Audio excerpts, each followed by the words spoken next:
Hey everyone, and welcome to Almost Cancelled. I am Peter, that is Tara, and we are here to talk about Star Trek Picard, Season 1, Episode 7. It's called Nepenthe, if I'm saying that right. I don't know if I am, but so full spoilers for the episode, of course, as always.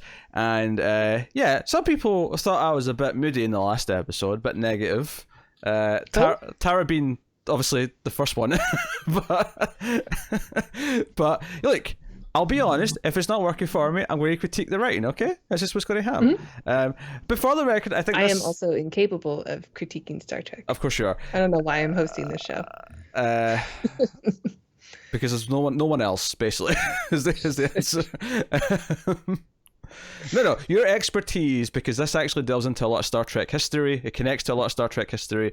I do have a lot of useless Star Trek history knowledge. Yes. It is valuable to the heights of which I cannot exclaim. I don't know what am I trying to say. Anyway, of course you were excited because this is the episode where we got Riker and Deanna Troi. Mostly Riker. I mean, don't really care about Deanna Troi that much, but Riker was here. His face is like a warm blanket. I mean, it's getting bigger, so yeah, it probably could cover you like a warm blanket at this point. I don't believe in God, but if he does exist, I hope he looks like Jonathan Frakes. There's something about that smile. I will say this. Steely blue eyes. I will say this. He's at a good age right now where he's much older, but his voice still sounds like his voice. Whereas, because Patrick Stewart doesn't sound like he did in the original show. Whereas Riker, I think, still sounds mostly like Riker. He still sounds like him. So that's nice. But so this episode started off with like a little flashback, like a lot of them have done. But this flashback was actually to the meeting between Commander O and Jurati. Commodore. So Commodore O. She's a Commodore. Commodore, sorry. Yes. Commodore 64, Commodore O. I need to remember that. Commodore 64, Commodore O. Commodore Decker from the Doomsday Machine, like that. Look, Commodore's not a rank I hear about a lot, okay? It's just one of the lesser used ranks. That is true. Yeah. The first thing I think of as Commodore is literally Commodore 64. I never even had a Commodore 64, but it's the first thing I think of.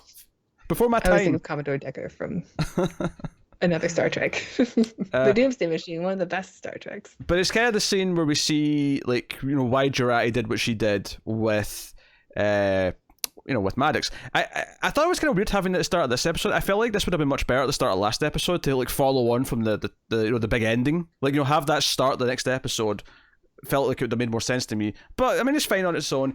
I do like that there's a bit of mystery to it still, because she mind melds to show her, like, what will happen if the Sins take over. So, I mean, we get glimpses. I thought she was a Romulan, but I guess maybe she is a Vulcan. Can Romulans not do the mind meld? I don't know. Actually, I don't think so. So she's a Vulcan working with the Romulans then? Because we had a whole argument where you were convinced she was a Romulan, and I said no, she's just still a Vulcan the way that we're talking to her, or at least they think she's a Vulcan, or they think she's a Romulan, yeah, I thought or she something. Was because the other chick was the other Romulan chick was there pretending to be a human. But now you're arguing she may not be a Romulan. Maybe not. I don't know if Romulans can mind meld. Maybe they can, and because we'd established she was a Romulan, I just took this scene as telling me, oh no, they can also mind meld because their ancestral, relations to Vulcans mean that they've got some similar things. That's how I took that. But I mean, the Star Trek nerds can let us know in the comments. Feel free. Please be gentle. I'm a Star Trek fan, but I don't know everything. I love how literally 90 seconds ago I was like, Tara's here because she's an expert. But I remember Commodore Decker. We get like a quick flash of what she sees in her head though, and all I can basically describe it as is Terminator 2's nuclear fire scene. It's like the nuclear bombs going off. It looks like a bunch of people, like a cult of something, like standing around in a circle, and then they're like tearing their faces off. And then we got planets exploding, Earth exploding. Yeah. Kind of cool. Because I think the sad part about this stuff with Jurati is that I think it's really interesting. This, like, she sees something so bad that she's willing to kill someone she loves, and I feel like like there's just like that could be such an interesting story, like watching her build up to it. I almost wish that we got more of her like knowing she had to do something before she did it, having it be like a shock moment where she just kills him out of nowhere.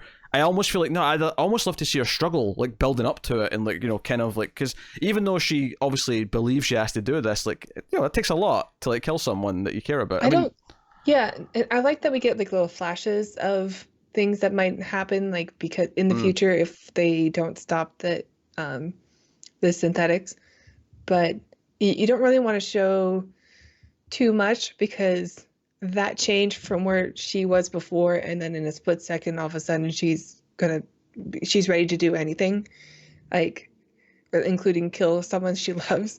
Like it would be impossible to put that on screen, I think, for us to really go like, oh, is that really enough for her to I agree. Do this horrible act? No, I agree with the mystery. Like what she sees that convinces her, I agree that should be left in our heads to our imaginations for the most part. Because it's hard to quantify that, right?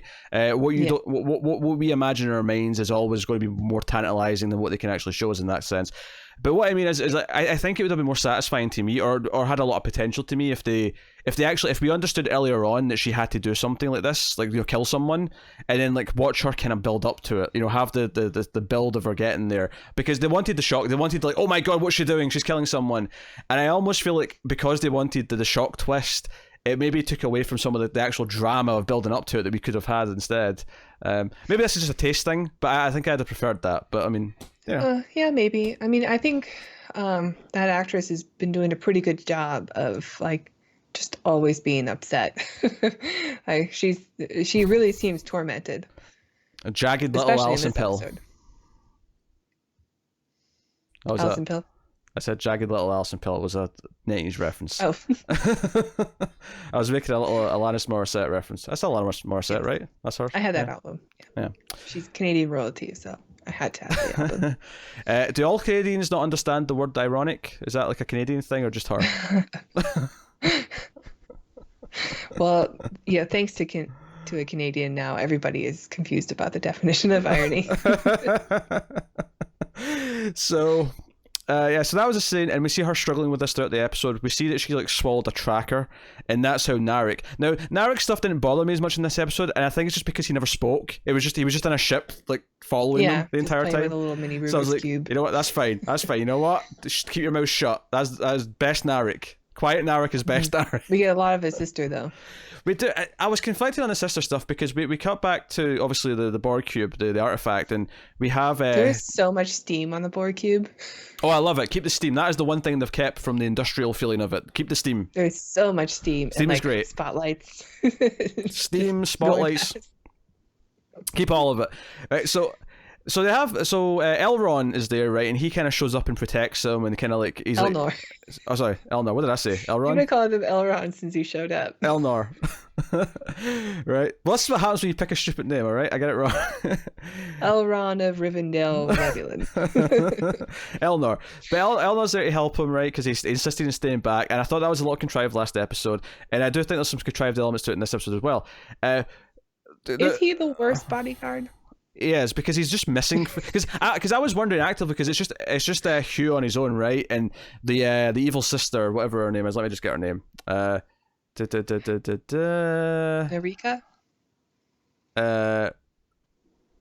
Rizzo. Narisa Rizzo. Rizzo. Cool. That was nothing. Isn't that a name of a Muppet? I don't know. So Rizzo is there, and she's finally just being a villain now because she gets to monologue and do her thing. And I didn't necessarily mind her monologues as much in this episode because she's just getting to actually, you know, go after people, and she's just getting to do what she wants to do. We see her fight and stuff. Yeah, you know, it's cool. It's a bit in the cheesy side. There's not much depth to her, but at least she's not like monologuing about her brother not doing what she wants to do in the shadows, right? Just on the verge of making out with her. Yeah, it's better than it was. Right? I'll give it that. The only the thing that frustrated me about the stuff in the cube this episode was that there's nothing like logically wrong with it, but it felt contrived to me, and just in a viewing sense where. So Hugh kind of like, she lets Hugh go, right? And then Hugh meets up with Elnor, and Elnor's like, oh, I need to help you. And he's like, oh, we have to get back to that chamber, you know, the mother chamber, whatever it is, to, like, you know, to disable it so the Romulans can't use it or whatever. and can't find Picard. No, I think he said there's some kind of power source that's there that he needs to get to. Yeah, so he needs to get there for whatever reason, MacGuffin, reason. Yeah. And Eleanor's, okay, let's go. And then very quickly, like, out walks Rizzo again with her soldiers, and she's like, you really thought I wasn't going to track you? That's treason talk. Right? Now I get to kill you. Yeah, because in the first scene, she's like, I can't kill you because because she kills all the other ex-Borg. Or something. Yeah, all the other ex-Borg she kills, and she's allowed to do that. But Hugh's part of the Federation, so Hugh's not allowed to be killed. But because of the treason talk, she can. But that's really frustrating me because she walks out, and I'm like, this is really just like, it feels so like back and forth to me as a viewer that she let him go only to just walk out in the very next scene he's in to be like, I'm here to kill you now again. And I felt like you could have just have Elnor maybe rescue him in the previous scene so they were being chased by them anyway, and then have her catch up, and it felt less contrived. But this was like, no, I'm going to let him go, and then immediately, it was my master plan to let you away so I could hear you talk. I don't know, it felt so like cheesy and just. I actually never even left the room. Yeah, it just. I was here the whole time. That I mean, I liked it. If it sounds like I'm being negative again, I like this episode more than last episode for sure. Like, I mean, I'm about to get to positives. I like this episode a lot. Yeah, but the stuff in the cube I thought was a bit contrived, especially since Hugh gets killed and then Elnor. I know. That was a bit of a surprise, though. I liked him. I wanted him to stay around. Yeah, and then Elnor is like because the ship's leaving, right? Because Rios and that are like, we have to go. We're trying because they're like locked into a beam, and they eventually have to try and like get away from it and blah blah blah. And they're actually let go because Narek's ready to follow them. That's why they kind of let them go, right? They think they've gotten out of it, and there's like, nah, they let you be, but because they want the what's her name? Curly-haired girl. Rafi, yeah. You said Rizzo, and then I couldn't get Rizzo out of my head, but that's the other character. Anyway, Rafi says right away, they let us go. I didn't get us out of there. Yeah. So at least they're onto it right away. Yeah. They're aware that there's, they won't be able to keep up with us, but of course he can because of the tracker that Jurati's got in our system. So that's all fine, right? But like Elnor's like, no, I'm not leaving. I'm staying here to take on the Romulans or whatever. I don't know what he says. I can't remember. But something about he's needed. Yeah, he's needed to protect. He's needed there more. He's now he's going to protect the the Borg and the innocent people from the Romulans on the cube. And I'm like, what is your plot? It keeps changing every episode. Like, you were dedicated to protecting Picard, and it felt contrived that you were staying behind. But okay, I'll go with it. And now it's like, I'm staying behind to be on my own rather than going with you to go and help Picard now, even though every reason why he stayed is now redundant.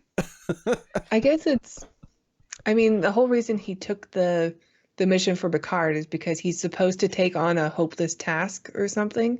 So maybe this also seems more hopeless, so might as well. We can try and justify it, and maybe it'll logically make some sort of sense based on what they've set up for him, but is it for I'm sure it'll all work out in the end, but no, but from a plot reason, it's frustrating as a viewer because it feels like he's not really committed to. Because I want to like him. I like the idea of a Romulan samurai on the crew, and they keep somehow he's had some good comic relief moments too. Yeah, but they keep splitting him away and having him do these things, and these decisions that's now 2 episodes in a row where I feel like, why are you doing this? Why have you made this choice? It's true. So he's really the writers are frustrating me with what they're choosing to do with them. It wasn't just that, but also the reaction from the crew on the ship, where they're just like, "You're so brave." Why are they not just going to beam him up?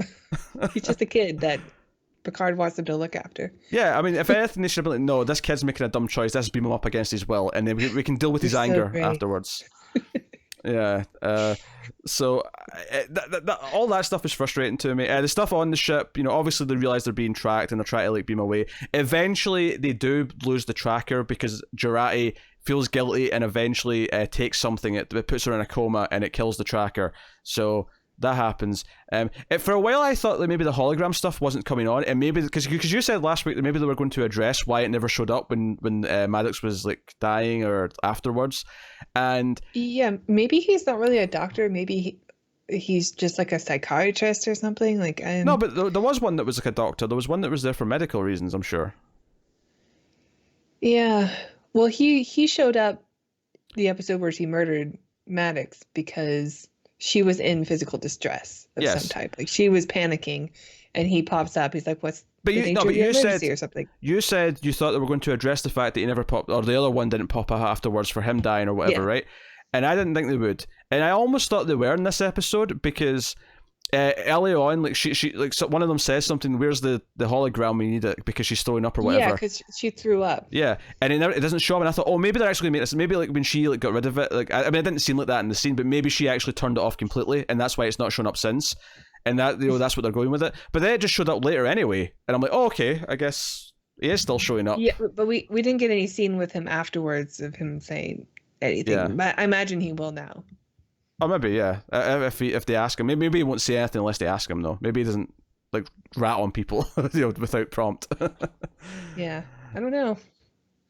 I don't know either, but so that was weird. But she's in a coma by the end of the episode. I liked her performance a lot in this, like the later parts. Like she's just like clearly just so tormented about her not being a good person anymore, but I don't want doing something so horrible. I don't want to make it clear. I don't necessarily think what she saw was real. Like just because she had a mind melody doesn't necessarily mean it was true.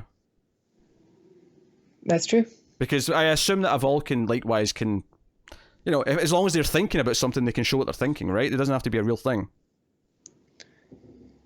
Yeah, well, they show Earth exploding, and that hasn't happened unless there's been some type of time disturbance. Yeah, well, I mean, it's a vision of the future. Like it happened in the future, but they went back in time to change it has to be. that. It has to be in the future though, because the whole point is that this is what's going to happen if we let synths exist. It has to be a thing that's not happened yet. It can't be something that's already happened. Okay, yeah. But like, I mean, okay, there's two possibilities here. Either it's not like a made up image of the future, though, right? Well, no, it could be. That's what I'm saying. There's two possibilities here why it's a lie. Yeah. One is that's what I was trying to say too. One is that she's either just straight up sending her false information for her own agenda, Commander O, right? Or she believes this is the future, but what they believe in and of itself is a lie. Like whatever the Romulans believe is actually just a lie. At the ground level. Like they all believe this, but it's not right. It's wrong. I mean, maybe there is time travel involved in this. Like there's a different time where everything played out with the synthetics and Earth exploded, and then they went back in time to change it and had to protect a secret, Yes, I hope the audience enjoy the purring of the cat here, which is very audible on the mic. That's he okay. just woke up from a nap for 12 hours. It's a soothing sound. It's okay. So let's talk about Picard. So Picard and Soji land on this planet. We don't know why they picked this planet, but they're on this planet. And then very quickly we meet this little girl who like pretends to be like, I'm a girl of the woods or whatever. And before we even get to like this, I want to talk about this actress because I immediately recognized her. This is actually one of the current mini Scream Queens. She was in the second Annabelle movie. She was in the second Ouija movie. She was in the Haunting the Hill House. I haven't seen any of those. Yeah, she's actually pretty good. She is. I mean, even if those movies aren't great, she is good in all of those movies and that TV show. Yeah. So she's good here as well. But I actually laughed out loud when I saw her because I'm like, oh, that's what she's doing now.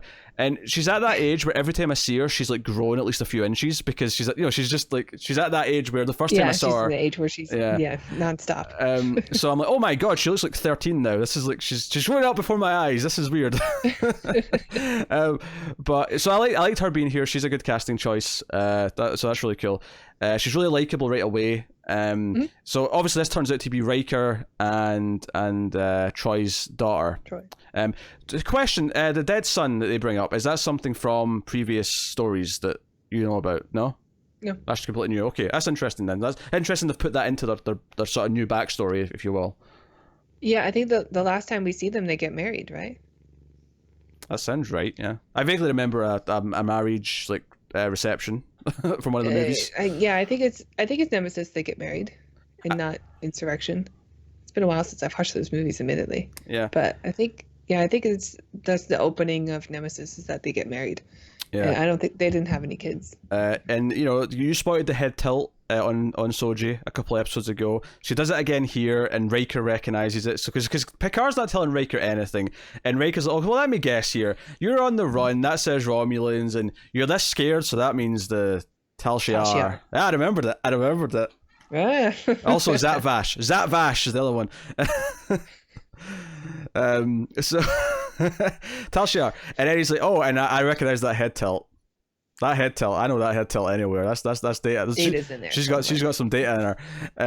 And Picard's like, oh, you did a fine job. And he even offers, he's like, hey, you can stay as long as you want. You've got defenses up. By the way, can I just say, this episode almost felt like a cooking show with how much they referenced this pizza he was making. Because he talks about making the pizza. We see him putting the ingredients on it. He's putting it in. When it starts to burn, he starts yelling red alert. Like, there's like so much revolving around this pizza. They kept talking about the pizza. I also really love their like Google Nest / home device that they have. The shields go up and their like sensors are going off everywhere, and like the way he shouts it, like he used to shout at the computer on the Enterprise D. I just love Frakes so much. Yeah, I'm sure you were enjoying all the little jokes with the red alert and all that stuff. First love. And you know they have the moment where because he sees Troy, Picard sees Troy first, and she hugs him and like they're happy to see each other, and she asks how he is, and he kind of lies to her, and she's like, "Don't lie to me, old man. Like I can tell how you feel." Yeah, she's an empath. Yeah. So you know, honestly, I like how she goes into counselor mode a couple of times, both with Picard and with Soji. Honestly, that is the most valuable use of her power that I have seen so far, having seen like 2 seasons of Next Gen. Yeah, her power's not useful most of the time. I'll just say it. I mean, I think Star Trek as a whole has acknowledged the fact that they did not know how to write women, because I think almost all of the writers, there are a couple exceptions, but most of the writers were men. Hey, I'll tell you this. Very nerdy men. If Wesley Crusher is in complete control with the ladies, then yes, they didn't rate ladies properly. Yeah, and they just didn't know what to do. Like there are behind the scenes or like commentary episodes that I've seen where they just flat out admit like we didn't have a lot of Troy centered episodes and Crusher centered episodes because we just don't know how to write women. Yeah, that's a shame. Obviously, that's why you have a diverse writers' room for that very reason, so you can have different voices kind of input into that sort of stuff. But and that's why all of her powers are based on reading emotions. Kind of a. Well, that was the funny thing is last episode. The last episode I watched of Next Gen is when like. Or what was the second last episode I watched, but like Troy's feeling upset about something and Picard walks in and she lies and says she's okay, and he's like, look, I don't need your powers, and I'm like, yeah, Picard can do this too, like this is how useless her powers are. Picard just did it to her. Yeah, plus we get Guinan in the show who's just like clearly so much better as a counselor. Every time Guinan's on an episode, she plays the role of counselor to all of our heroes on the ship, and it's like, why is Troy there? We get her later on. She has a couple of great episodes, but for the most part, Deanna Troi is the most underwritten character in the history of Star Trek. I can sense that. So, yeah, we have all this stuff, and it's a lot of Soji kind of struggling to deal with the fact that because at one point, I think it's Kestra, the daughter, who like, maybe just outright says, "Are you an android?" or someone else says, you know, something about being an android, and she kind of like, you know, she clamps up a little bit, and she, you know, feels really struggled with this information about, you know, is she real, is she fake, you know, what is this, what is that, and she doesn't want to... It's not just that she hears that she's an android for the first time from this girl who's just like, oh, Data was an android, are you an android? But also Picard has to tell her that no, your sister was real. She's dead. How much did you like her? How much did you like Kestra asking her if she likes to play the violin or like Sherlock Holmes? Yeah. Did you fangirl? That's all I'm asking. Great. You fangirled. Okay, I'm just checking. I might have clapped. Yeah, Standing ovation. Yes, Picard writers. You know what I want. So a lot of it though. What am I gonna say? I hate fan service when it comes to Star Trek. Of course not. I love it. Yeah, cheap pops. Tara loves the cheap pops when it comes to Star Trek. I don't care. I don't care if it's playing on fan service. Yeah. So a lot of this is about her not wanting to trust Picard because she didn't trust anyone because she just found out her entire life is a lie. But a lot of like, so the dinner scene especially is about like everyone at the table saying no. Picard, like, you know, we knew Data, you know, I served with Data, Picard's the most trustworthy person I've ever met, trust Picard, you know, it becomes this, you know, trust Picard speech, and then Picard kind of tries to open up to her by talking about Data, but also her sister, you know, who her sister was, and all that stuff. So I think I like this episode because it was just, again, it was a slow-paced episode, but the reason why it worked is because so much of it was about actually addressing her character, and like her mistrust made sense. The arc of her like having to like try and trust Picard and not really wanting to at first made sense. Them sort of like Picard being kind of arrogant and not really understanding he has to kind of earn that trust at first, and you know Troy calling that out.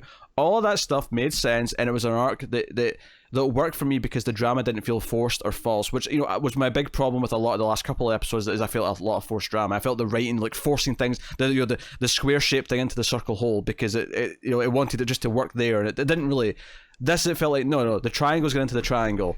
That's where it fits, damn it. In this episode, it was working, and it felt like it was a satisfying arc. And her saying, "No, let's go to this planet. Let's find this home world," because she finally reveals, she opens up and says, "No, they wanted me to find where I came from," and it's actually Kestra who like finds the planet really quickly, and like it's like, it's this planet. You don't know why yet, but I love that her name is Kestra. Okay, cool. I look forward to finding out. Yeah.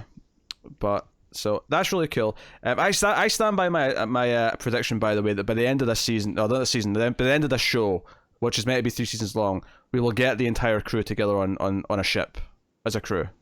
Maybe it'll be the final scene. Maybe it'll be this like little final scene. They're going on one last voyage together before Picard dies. Will Wheaton? Maybe not him, but but the important characters, right? The characters who were still there for the movies. He does the after show, which I haven't. I watched in the beginning, but I haven't watched the last couple. Because it's hosted by Will Wheaton? Is it what? Because it's hosted by Will Wheaton? Yeah, he's not great. I don't hate Wesley Crusher. Like, I actually really like that character, but Will Wheaton has like, I don't know. He's a little ass kissy. That's because he wants a job. He no one else hires him for anything. He wants to be on Star Trek again. Yeah, I mean, he's embraced that he's who he is. He's just a nerd, and other nerds like him or hate him. And I don't know. He wasn't punchable to me on Next Generation. He is now. But now he kind of is. Oh well. Now I kind of want to take his lunch money. Stuff him in a locker. Yeah, I get it. So yeah, obviously the episode kind of ends with Picard and Soji, leaving. They're going off to go on their adventure. They beam up to the ship because the others find them, and it's like, okay, this is where we're going now. So we have a clear direction for the last few episodes, and I think nothing in this episode, at least from the main plot, felt forced. Some of the Elnor stuff was like, what are we doing here? Like, it felt like the writers were going in circles to justify their moments that they wanted to have, as opposed to like things naturally fit together. I'm really sad that we lost Hugh though in this episode. It was a surprise when he got taken out. She did this cool little trick with throwing knives and got one to the throat. Yeah, I mean, it end this way. It kind of reads as like we wanted a shock death, and having a character from Next Gen die feels like one of the most shocking things they could do, and like I get it. They want to sell the villain. I guess it wouldn't be unexpected, but at the same time, like I liked him on the show, and I don't know, just a shame. You got him hugging Picard, which was an improv, I believe. I read that this past week. The hug between them just felt natural. That was Patrick Stewart improving on set. So that was nice. Maybe you just want to hug him. He looks huggable. Huggable Hugh.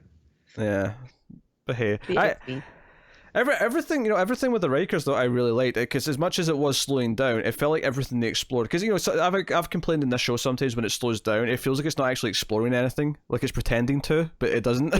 Whereas this episode everything that it's every single second it spends with them on that planet, with her kind of learning to trust Picard, feels like it's doing something important, and it feels like it's an important part of this journey that we shouldn't be skipping, we shouldn't be glossing over. That is an important step to take. And I really like that. The one thing I suppose we didn't really talk about yet is the fact that they suspect that someone's like a turncoat on the ship, because the guy keeps following them, right? And at one point, so Rios is so into Jurati that he doesn't suspect her. He's like, hey, maybe Raffi. Like we don't know who she went to go meet on that planet, and she came back and she was all upset. We don't know what happened there. He took her to sickbay because she threw up a bunch of red velvet cake, and he goes, "Is that blood?" It must suck to throw up on like scaffolding floor. Ugh. Hard to clean through all those grids. I mean, in the future, I hope the ship's got some sort of droid or something, or like he does keep the ship pretty dust free, so he's got some. Yeah, one of the holograms. Maybe just more like like clone version of him of his program.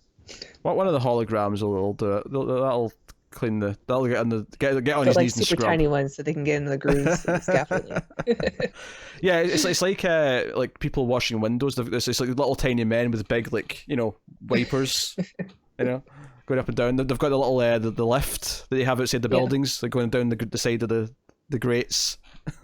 Or I guess we saw in one. Oh, you haven't watched all the short treks, have you? The animated ones. Oh no, I haven't watched the animated ones. No.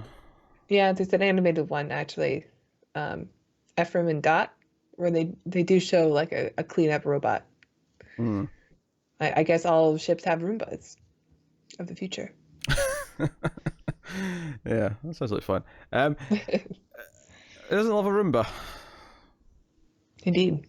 Yeah, doesn't love a Roomba. So no, that's pretty much the episode. That's actually been a shorter discussion. I feel like have I missed something? Have I missed like a big plot line that we didn't talk about? Well, I mean, so much of it was just spent on the planet with Riker and family. Was there any beats in that you want to talk about that you stuck out as? Marina Sirtis's face makes me sad. Yeah. I mean, she was so beautiful, and then you just, like I understand she was this sex icon for a bunch of nerds, and then you grow up and you get older and you gotta, I don't know, you're so used to being this image of perfection on screen that you want to hold on to it forever, but plastic surgery and Botox just doesn't age well. Yeah. I have heard that she's regretted it though. Oh yeah. She regretted getting plastic surgery because I mean, I think she had like her boobs done like a decade or so ago, and she regrets that. I never really comment on this because I feel like I'm not going to sit here and judge people, but you brought it up, so you can judge away. I know. I'm sure a lot of people thought the same thing when they saw her, which is just a shame. But the last time I saw her, actually, she showed up in season 1 of Titans, and she was terrible. And her acting in that was terrible. Really? So yeah, so she's not a good actress. actress. She's in the movie Crash too, which is overall just garbage. I mean, she's not a great actress. I think she gets by on Star Trek. I think she's fine in this episode because they don't make her. I think she's really good in Star Trek. Actually, I think she gets like even later on in the series when they try to give her more stuff to do. She has some really emotional arcs. I mean, hell, maybe just playing the character, maybe just playing the character for like 7 years made her good at that character. But anytime I've seen her in anything else, she's been terrible. So, Yeah, I don't really know her from too much else, if anything. I mean, I know her. She's a voice in the Gargoyles TV show, the cartoon. Actually, she's okay. She's a voice in the XCOM 2 expansion. In fact, three next. Her, Frakes, and Worf, Michael Dorn, are all voices in XCOM 2's expansion. Yeah, a lot of Star Trek actors go to video games. There's Diablo 3 had like a ton of. Or Diablo 3 had a couple of Star Trek actors. One from Enterprise was like the Templar guy, and StarCraft had like everybody from Star Trek in it. The StarCraft 2. I mean, it's good where you get paid well. You go into a sound booth for a couple of days, get all your stuff done, and go on your merry way. This is easygoing work in that sense compared to an actual live action role. But it's hard to disappoint people unless you're Peter Dinklage, because apparently he was awful in Destiny. Destiny, that he got replaced by some other actor. Yeah, that's such a weird like story in video game history. Like people get so annoyed that he sounded just half asleep that they replaced him. It was weird. Everybody loves Dinklage, so like he had to have been bad. I didn't play Destiny. I don't know. I did play the first Destiny when it came out. I co-opted it with some people, but yeah, never played Destiny 2. One of our biggest supporters on Patreon actually is a big Destiny 2 fan and is always trying to make me play it, but sorry, Tyler, not happening. I have it. It came with my Stadia when I got Stadia, which I have Stadia. I mean, I know people are going to make fun of me, but I believe in it. It's free now, actually. I mean, the base game is free now, so anyone can play it if they want to. It's there. Yeah. If you have like 90 gig free in your computer. Or if you have Stadia, you don't have to have anything. Just a good internet connection. Yeah. I'm not going to make Stadia jokes. I could, but I'm not going to. I think we're clearly wrapping up this review. I just have one section I have to edit because Tara accused me of something, and I have to take it out of the review. There's no way I'm letting that to the public.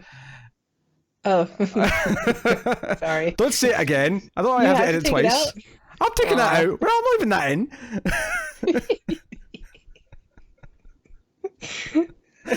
I'm not leaving that in. Are you kidding me? It's a shame. So that has been our Star Trek Picard discussion for episode 7. We got 3 episodes left, so that's the rest of the month basically. So look forward to the next one. You can let us know what you thought of this episode in the comments below. Like and subscribe, all that stuff. Get us on the Twitters at mail_fuzz for channel updates. If you want to support the show, you can head over to patreon.com/mailfuzztv. Can't they, Tara? Yes, I can. No? Nothing? Damn it. What do you think I'm doing? You guys make me say it? You already started it. Yeah, because I forgot that I make you do it, so I transitioned later. I'm the only other co-host that you make do. Do you want me to make? Do you want me to make some of the others do it? Would that make you feel better? Yes. Okay. Especially if you don't tell them first. So. You got it. You know what? Next time I record streams, I'll make Tim do it, and I won't tell him that he's going to do it. The problem is, so though, you can check out our Patreon page. It's patreon.com/MailFuzzTV. And donating as low as $1 per month will get you a bunch of bonus content for other shows we do, including the ACE, the Atomic Cinema Experiment, which is the science fiction movie show that I host, and Peter is there sometimes. Actually, every time, but only because I let him. And you also get Screams After Midnight, so if you like horror movies, you can check that out. Yep. Go check out Patreon. I was just going to say before you started that the problem with Tim doing it is that I feel like if I spring it on Tim, he's going to just like he'll say something really stupid. Like I know he's not going to do it properly. That's the problem with Tim. You know Maybe what Tim's that'll like. be gold. Maybe it will be gold, yeah. I'm still going to have to end up doing it properly after he does whatever he does. I know I'm going to, but anyway, that is Star Trek Picard. Thank you very much, guys. Keep watching, all that jazz. Thank you very much. We'll see you next time. And to everyone but Connor, live long and prosper.